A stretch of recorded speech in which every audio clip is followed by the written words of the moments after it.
अथ सर्व अभीष्ट फलप्रद धनदा देवी स्तोत्रम्। शिव उवाच अथातः सम्प्रवक्ष्यामि धनदां सर्वसिद्धिदां यामाराध्य महादेवी कुबेरो धननायकः दान्तं बिन्दुसमारूढं महामायां हरिप्रियां रतिप्रिये ततः पश्चाद् वह्निजायां ततः प्रिय नवाक्षरो महामन्त्रो द्रुतं सिद्धिप्रदायकः कुबेरोऽस्य ऋषिः प्रोक्तं पङ्क्तिश्छन्द उदहृतं देवता धनदा देवी सर्वसिद्धिप्रदायिनीं धर्मार्थकाममोक्षास्य चतुर्वर्गफलप्रदा षड्दीर्घमायया चैव षडङ्गन्यासमाचरेत् ध्यानमस्याः प्रवक्ष्यामि येन सिद्धि भवेन्नरः। ॐ देवीं काञ्चनकान्तिकाय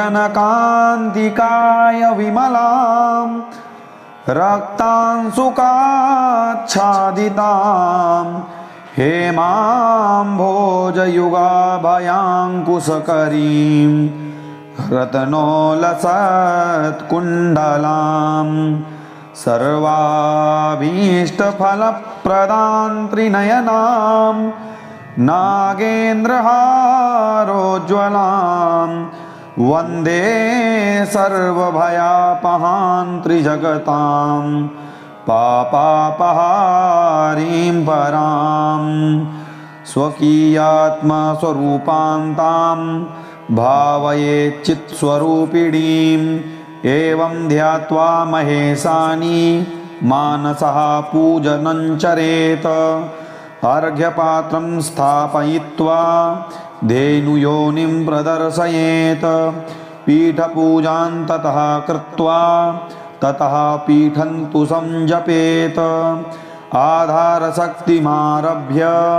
यजेत पद्मासनं प्रिये प्रणवादि नमोऽनन्तेन पूजयेत् साधकाग्रणीः पुनर्ध्यात्वा महेशानी मूलेनावाहनं चरेत षडङ्गेन च सम्पूज्य जीवन्यासं समाचरेत देवायै च ततः पश्चाद्योगात्मकमनुस्मरेत नवयोन्यात्मकं चक्रं विलिखेत कर्णकोपरि द्विदलं पद्ममालिख्य चतुरस्रं ततो बहिः कोणेषु वज्रं संलिख्य मध्ये बीजं समुल्लिखेत इदं यन्त्रं महेशानी साक्षात् देवी स्वरूपकं लक्ष्मीं पद्मां पद्मलयां श्रियं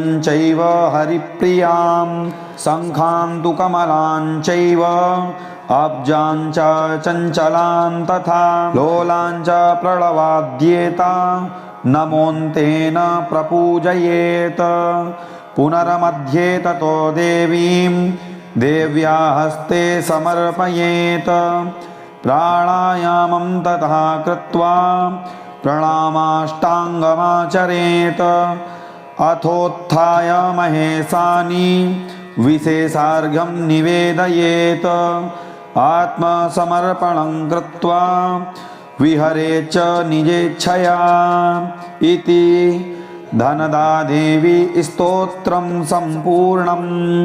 अथ सर्व अभीष्ट फलप्रद धनदा देवी स्तोत्रम्। शिव उवाच अथातः सम्प्रवक्ष्यामि धनदां सर्वसिद्धिदां यामाराध्य महादेवी कुबेरो धननायकः दान्तं बिन्दुसमारूढं महामायां हरिप्रियां रतिप्रिये ततः पश्चाद् वह्निजायां ततः प्रिय नवाक्षरो महामन्त्रो द्रुतं सिद्धिप्रदायकः कुबेरोऽस्य ऋषिः प्रोक्तं पंक्तिश्छन्द उदहृतं देवता धनदा देवी सर्वसिद्धिप्रदायिनी धर्मार्थकाममोक्षास्य चतुर्वर्गफलप्रदा षड्दीर्घमायया चैव षडङ्गन्यासमाचरेत् ध्यानमस्याः प्रवक्ष्यामि येन सिद्धि भवेन्नरः। ॐ देवीं काञ्चनकान्तिकाय विमलां रक्तांशुकाच्छादितां हेमाम्भोजयुगाभयाङ्कुशकरीं रत्नोलसत्कुण्डलां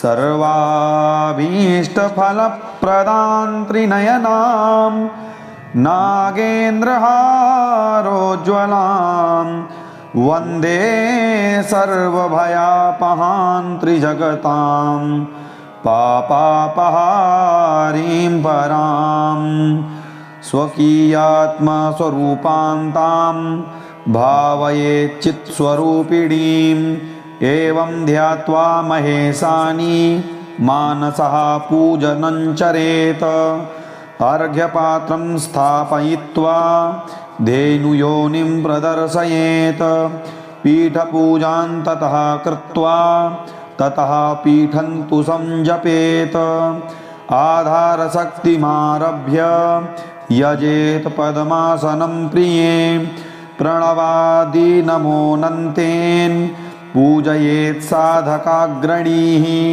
पुनर्ध्यात्वा महेशानी मूलेनावाहनं चरेत षडङ्गेन च सम्पूज्य जीवन्यासं समाचरेत देवायै च ततः पश्चाद्योगात्मकमनुस्मरेत नवयोन्यात्मकं चक्रं विलिखेत कर्णकोपरि द्विदलं पद्ममालिख्य चतुरस्रं ततो बहिः कोणेषु वज्रं संलिख्य मध्ये बीजं समुल्लिखेत इदं यन्त्रं महेशानी साक्षात् देवी स्वरूपकं लक्ष्मीं पद्मां पद्मलयां श्रियं चैव हरिप्रियां शङ्खां तु कमलां चैव अब्जां च चञ्चलां तथा लोलां च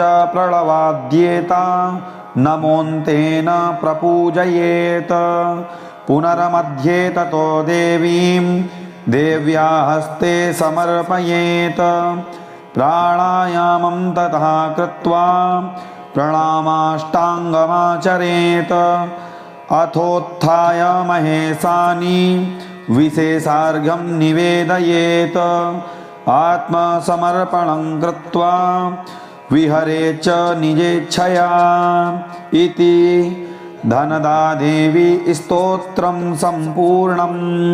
अथ सर्व अभीष्टफलप्रद धनदा देवी स्तोत्रम्। शिव उवाच अथातः सम्प्रवक्ष्यामि धनदां सर्वसिद्धिदां यामाराध्य महादेवी कुबेरो धननायकः दान्तं विन्दुसमारूढं महामायां हरिप्रियां रतिप्रिये ततः पश्चाद् वह्निजायां ततः प्रिय नवाक्षरो महामन्त्रो द्रुतं सिद्धिप्रदायकः कुबेरोऽस्य ऋषिः प्रोक्तं पंक्तिश्छन्द उदहृतं देवता धनदा देवी सर्वसिद्धिप्रदायिनी धर्मार्थकाममोक्षास्य चतुर्वर्गफलप्रदा षड्दीर्घमायया चैव षडङ्गन्यासमाचरेत् ध्यानमस्याः प्रवक्ष्यामि येन सिद्धि भवेन्नरः। ॐ देवीं काञ्चनकान्तिकाय विमलां रक्तांशुकाच्छादितां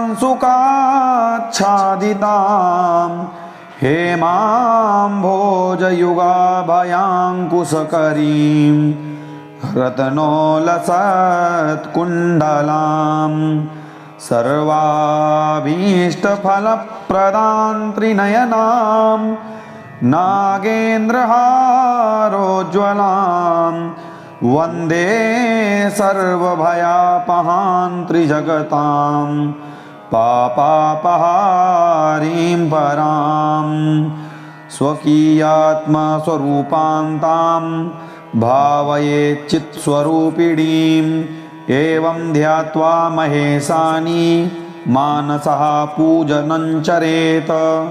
अर्घ्यपात्रं स्थापयित्वा धेनुयोनिं प्रदर्शयेत्। पीठपूजां ततः कृत्वा ततः पीठं तु संजपेत। आधारशक्तिमारभ्य यजेत पद्मासनं प्रिये प्रणवादि नमोऽनन्तेन पूजयेत् साधकाग्रणीः। पुनर्ध्यात्वा महेशानी मूलेनावाहनं चरेत। षडङ्गेन च सम्पूज्य जीवन्यासं समाचरेत। देवायै च ततः पश्चाद्योगात्मकमनुस्मरेत। नवयोन्यात्मकं चक्रं विलिखेत कर्णकोपरि। द्विदलं पद्ममालिख्य चतुरस्रं ततो बहिः कोणेषु वज्रं संलिख्य मध्ये बीजं समुल्लिखेत।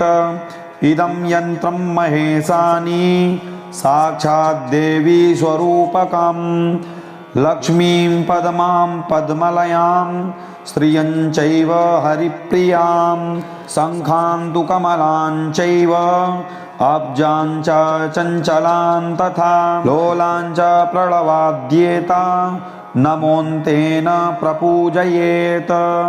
पुनर्मध्ये ततो देवीं देव्या हस्ते समर्पयेत्। प्राणायामं ततः कृत्वा प्रणामाष्टाङ्गमाचरेत्। अथोत्थाय महेशानी विशेषार्घ्यं निवेदयेत्।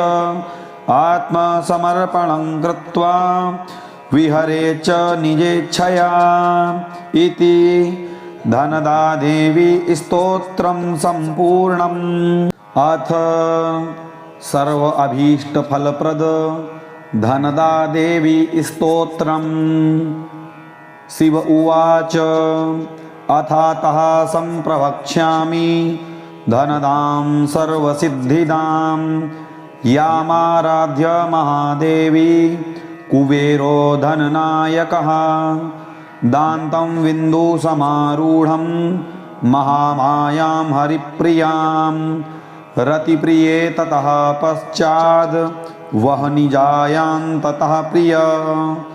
नवाक्षरो महामन्त्रो द्रुतं सिद्धिप्रदायकः। कुबेरोऽस्य ऋषिः प्रोक्तं पङ्क्तिश्छन्द उदहृतं। देवता धनदा देवी सर्वसिद्धिप्रदायिनीं धर्मार्थकाममोक्षास्य चतुर्वर्गफलप्रदा। षड्दीर्घमायया चैव षडङ्गन्यासमाचरेत्। ध्यानमस्याः प्रवक्ष्यामि येन सिद्धि भवेन्नरः।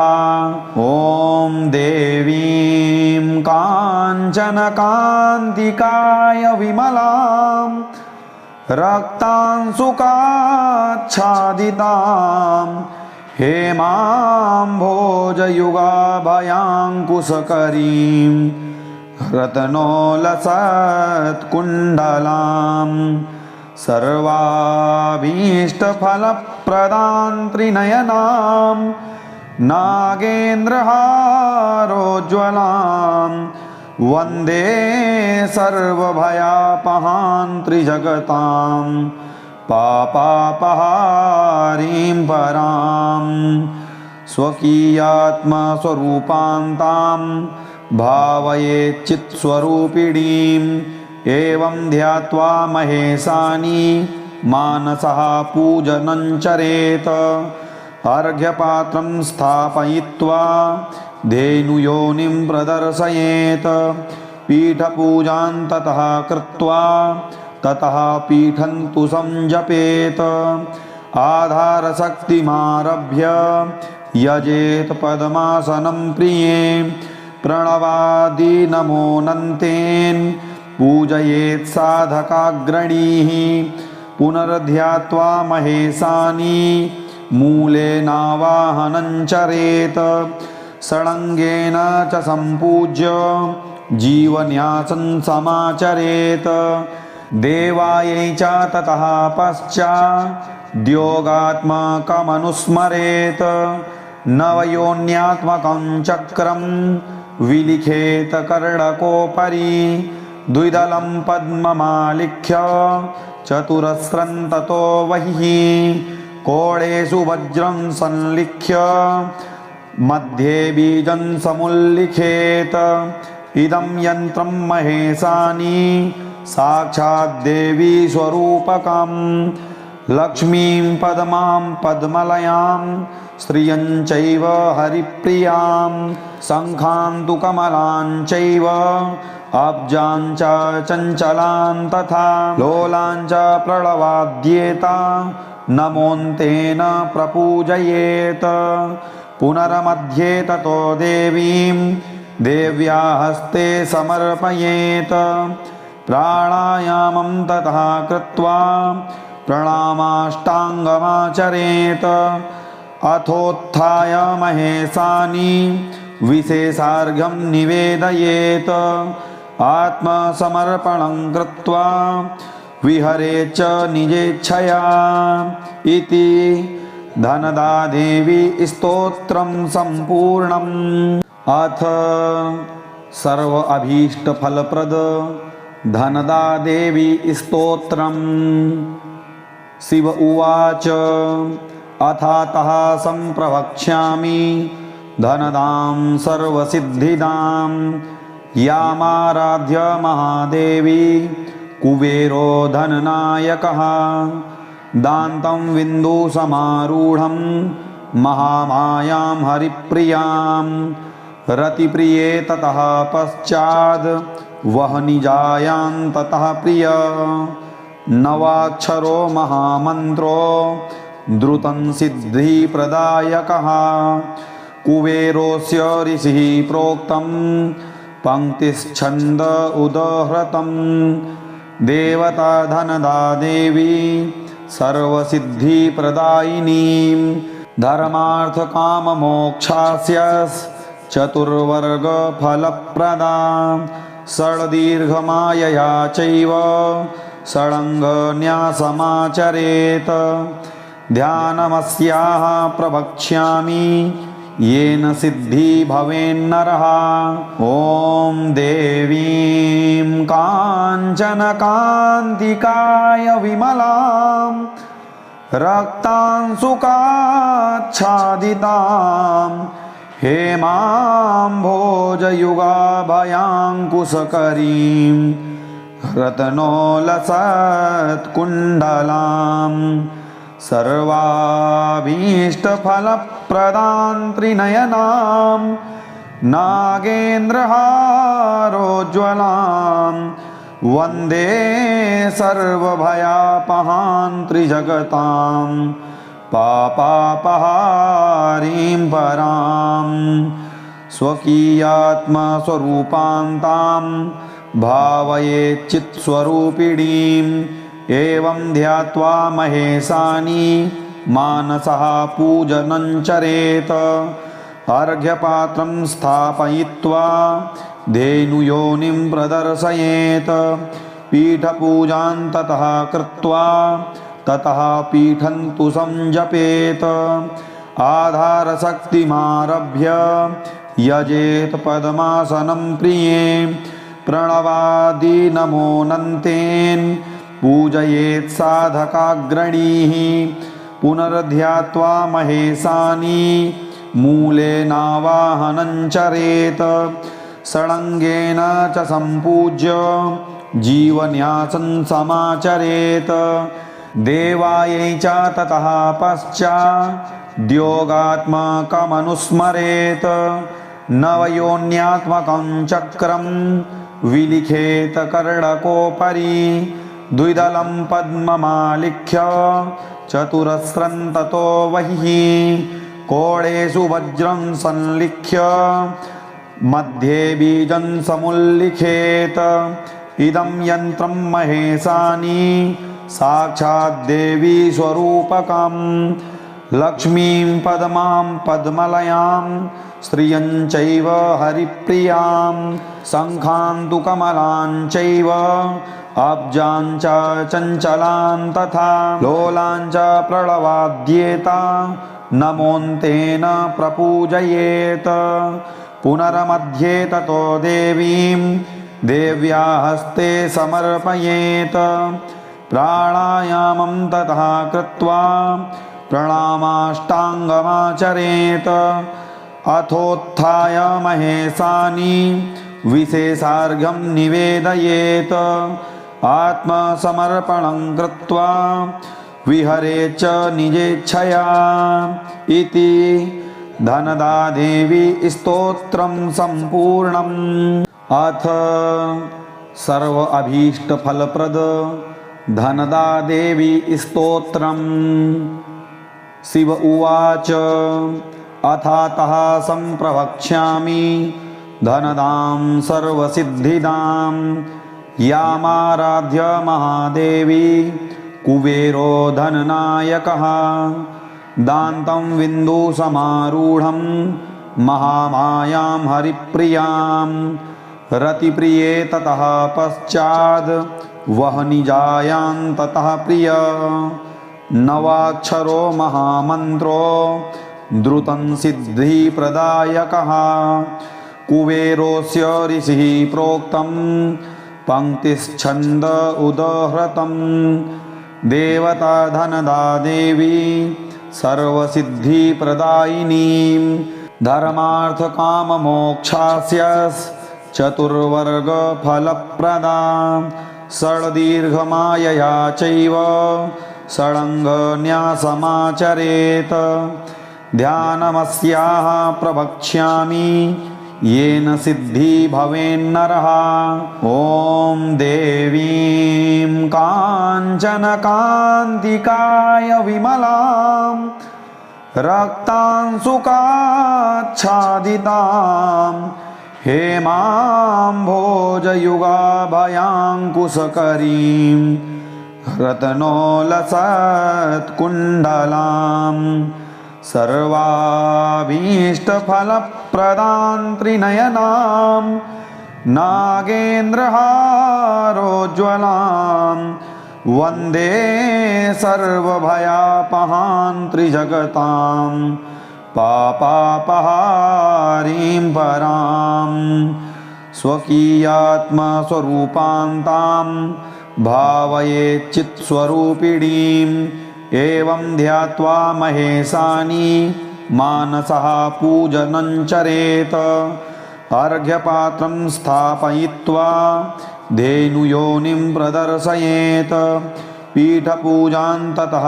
कृत्वा ततः पीठं तु संजपेत् आधारशक्तिमारभ्य यजेत् पद्मासनं प्रिये प्रणवादि नमोऽनन्तेन पूजयेत् साधकाग्रणीः पुनर्ध्यात्वा महेशानि मूलेनावाहनं चरेत् षडङ्गेन च सम्पूज्य जीवन्यासं समाचरेत् देवायै च ततः पश्चाद्योगात्मकमनुस्मरेत् नवयोन्यात्मकं चक्रं विलिखेत कर्णकोपरि द्विदलं पद्ममालिख्य चतुरस्रं ततो बहिः कोणेषु वज्रं संलिख्य मध्ये बीजं समुल्लिखेत इदं यन्त्रं महेशानी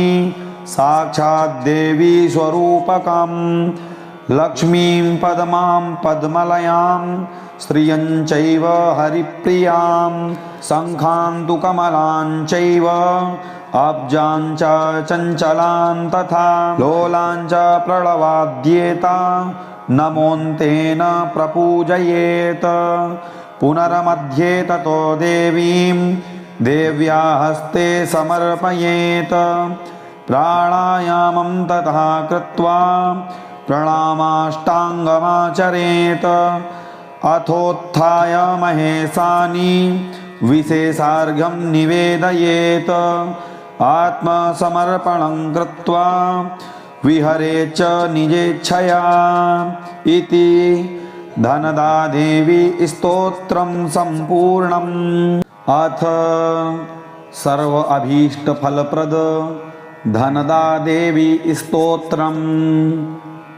शिव उवाच अथातः सम्प्रवक्ष्यामि धनदां सर्वसिद्धिदां यामाराध्य महादेवी कुबेरो धननायकः दान्तं बिन्दुसमारूढं महामायां हरिप्रियां रतिप्रिये ततः पश्चाद् वह्निजायां ततः प्रिय नवाक्षरो महामन्त्रो द्रुतं सिद्धिप्रदायकः कुबेरोऽस्य ऋषिः प्रोक्तं पङ्क्तिश्छन्द उदहृतं देवता धनदा देवी सर्वसिद्धिप्रदायिनीं धर्मार्थकाममोक्षास्य चतुर्वर्गफलप्रदा षड्दीर्घमायया चैव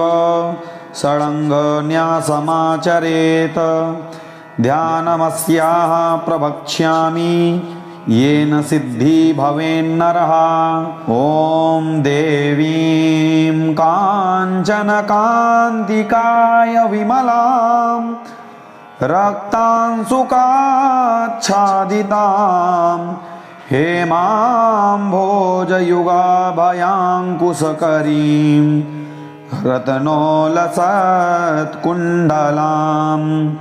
सर्वाभीष्टफलप्रदां त्रिनयनां नागेन्द्रहारोज्ज्वलां वन्दे सर्वभयापहां त्रिजगतां पापापहारीं परां स्वकीयात्मस्वरूपां तां भावयेच्चित्स्वरूपिणीम् एवं ध्यात्वा महेशानी मानसः पूजनं चरेत् अर्घ्यपात्रं स्थापयित्वा धेनुयोनिं प्रदर्शयेत् पीठपूजां ततः कृत्वा ततः पीठं तु संजपेत् आधारशक्तिमारभ्य यजेत् पद्मासनं प्रिये प्रणवादि नमोऽनन्तेन पूजयेत् साधकाग्रणीः पुनर्ध्यात्वा महेशानी मूलेनावाहनं चरेत् षडङ्गेन च सम्पूज्य जीवन्यासं समाचरेत् देवायै च ततः पश्चाद्योगात्मकमनुस्मरेत् नवयोन्यात्मकं चक्रं विलिखेत कर्णकोपरि द्विदलं पद्ममालिख्य चतुरस्रं ततो बहिः कोणेषु वज्रं संलिख्य मध्ये बीजं समुल्लिखेत इदं यन्त्रं महेशानी साक्षाद्देवी स्वरूपकं लक्ष्मीं पद्मां पद्मलयां श्रियं चैव हरिप्रियां शङ्खां तु कमलां चैव अब्जां च चञ्चलां तथा लोलां च प्रणवाद्येता नमोऽन्तेन प्रपूजयेत् पुनर्मध्ये ततो देवीं देव्या हस्ते समर्पयेत् प्राणायामं ततः कृत्वा प्रणामाष्टाङ्गमाचरेत् अथोत्थाय महेशानी विशेषार्घ्यं निवेदयेत् आत्मसमर्पणं कृत्वा विहरे च निजेच्छया इति धनदा देवी स्तोत्रम संपूर्णम। जो साधक इस धनदा देवी स्तोत्र का पाठ करता है, माँ भगवती उसके ऊपर सदैव प्रसन्न होती हैं और उसके ऊपर कृपा करती हैं। पूरा वीडियो देखने के लिए धन्यवाद। यदि चैनल में नए हैं तो चैनल को सब्सक्राइब अवश्य करें, साथ ही बेल आइकन प्रेस करें एवं कमेंट बॉक्स में अपनी राय अवश्य दें। मिलते हैं अगली वीडियो में, तब तक के लिए जय श्री कृष्ण, जय श्री राधे।